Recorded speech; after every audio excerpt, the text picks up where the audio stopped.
Welcome to the Three Crosses Farrier Company. I'm Caleb, and we're going to be walking you through trimming and reshoeing this little mare right here. This little mare is used for barrel racing and omoxies. She's a nice little mare, but one of the things that's super interesting about this mare is that she grows a ton of hoof. This is 7 weeks on this hoof right here, and you can see, especially when we go to nip it, that we take almost a ½ inch of material off. The other thing you're going to notice here is that she's super dry and hard. This particular video I filmed about a month ago, and we had not had any rain for over a month. When you're running your nippers, you want to run those nippers nice and flat, but you can see that even the nippers are struggling to go through that hard hoof. And then look at how much growth this horse has in 7 weeks. Now, usually when I run my nippers, I start at the toe, and then I rock the nippers, and I take half a nip. I don't take a full nip. I just take a half and rock the nippers in the same line or channel as the last nip. This helps keep them flat and keep them consistent all the way around the hoof wall. You'll also see that I'm using them to take the frog out a little bit. I do this because when they're this dry and hard, it's almost impossible to get your knife through them. Do love a brand new rasp. This particular rasp was brand new, and look at how it just flows and just cleans that hoof up nice and smooth. Again, you can see the distortion. So if you look at the heels and you look at how wide the heels are, and just in front of the heels how wide they are, and then look at how wide the toe is, you can see that yellow line running around. That's the lamini wall, or the lamini.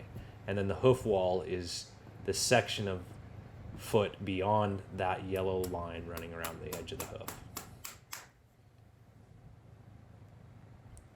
Now what I'm doing there is called ringing them off.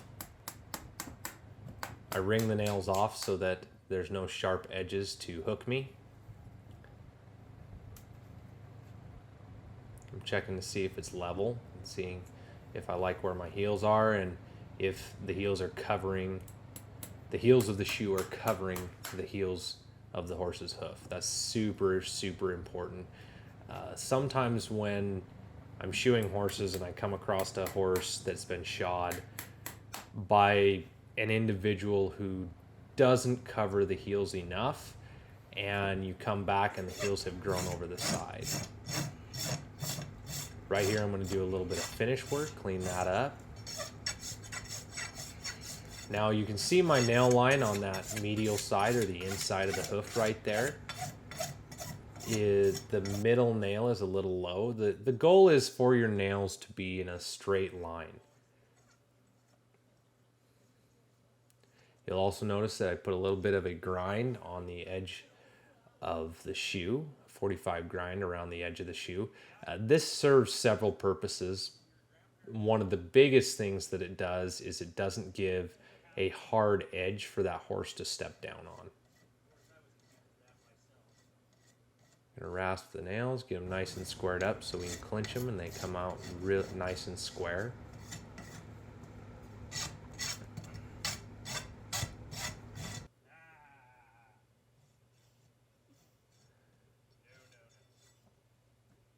This mare is pretty good, but she can kind of be a turd about her feet. She's not got a lot of patience. She gets tired of standing. And those are my clinchers right there. There's 2 different ways to clinch a foot. Well, there's 2 that I know of. So these are clinchers right here, and that's what we use. Or I heard another guy say it's crimping, but I use the term clinching. And the bottom of the clinch comes and is snug against the bottom of the nail, and then that top curved portion comes, hooks onto the nail and bends it down without pushing the nail out the bottom. The other way to do it is what they call a cavalry or a hammer clinch, and that is where we bring the hammer down from the top and you put a block, something heavy, under the nail on the bottom and then hammer the nail over and down. You can note here, and one of the things that you should note, one of the things to note right here is look at how far forward our heels have gone. Those heels need to be brought back under the foot so that they actually start to function.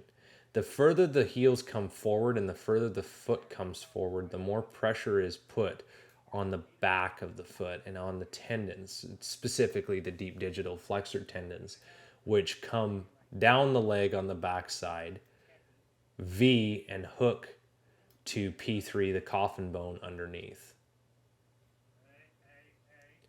They come around the navicular bone, which sits, if you look at that wide portion of frog there, the center sulcus, under that little hole right there in the center, right where my nippers are now, that's the center sulcus, and underneath that, if you had x-ray vision, is the navicular bone. It sits right in front of the center sulcus, kind of right in front of where I'm nipping. My mom told me I couldn't, but I'd take her anyways. And she would not stop pawing at the trailer when I... The frog is the digital cushion. It helps cushion and take impact when the horse is moving.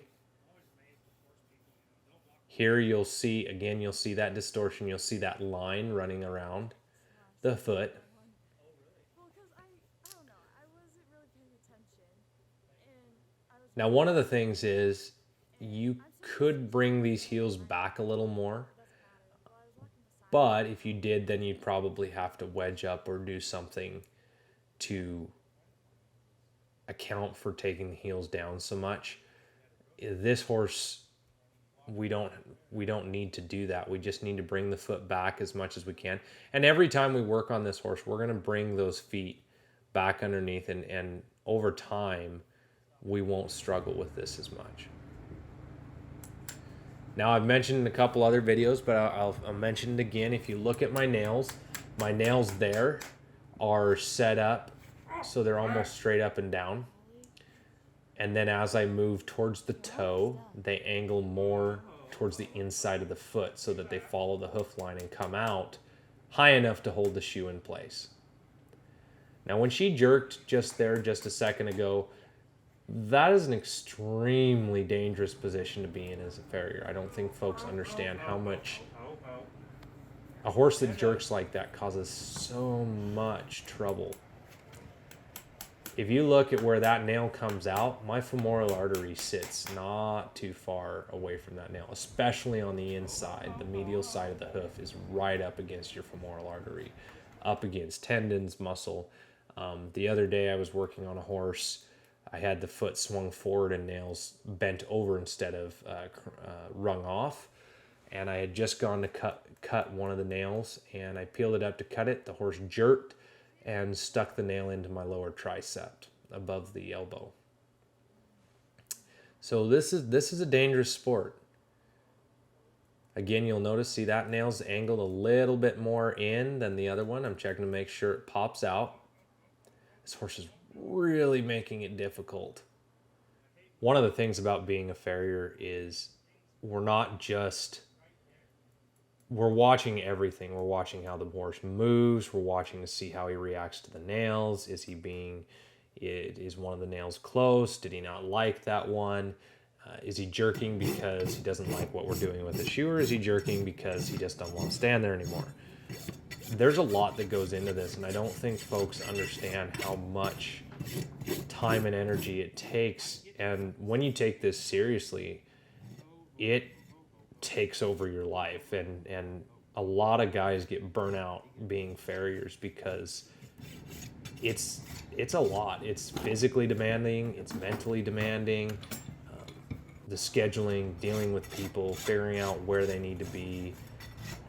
Unfortunately, none of us have secretaries unless our wives do it. In most cases we don't, because our wives are working as well as we are. And it's just, this is a tough industry to be in. There's a reason that 95% of a shoeing class at the 5-year mark are not shoeing horses. it's good money, and I make very good money doing this, and it's a great way to make a living. It offers some independence that other jobs don't offer. But with that comes a cost. And injuries and everything that sets you back. I mean, being self-employed is not for the weak at heart. This horse was just being a turd. In fact, I did this horse the other day, and I sedated him. In a lot of ways, it's just not worth the hassles. Using sedation just makes your life easier. And that should do it for today. Hope you guys enjoyed the video. Like and subscribe.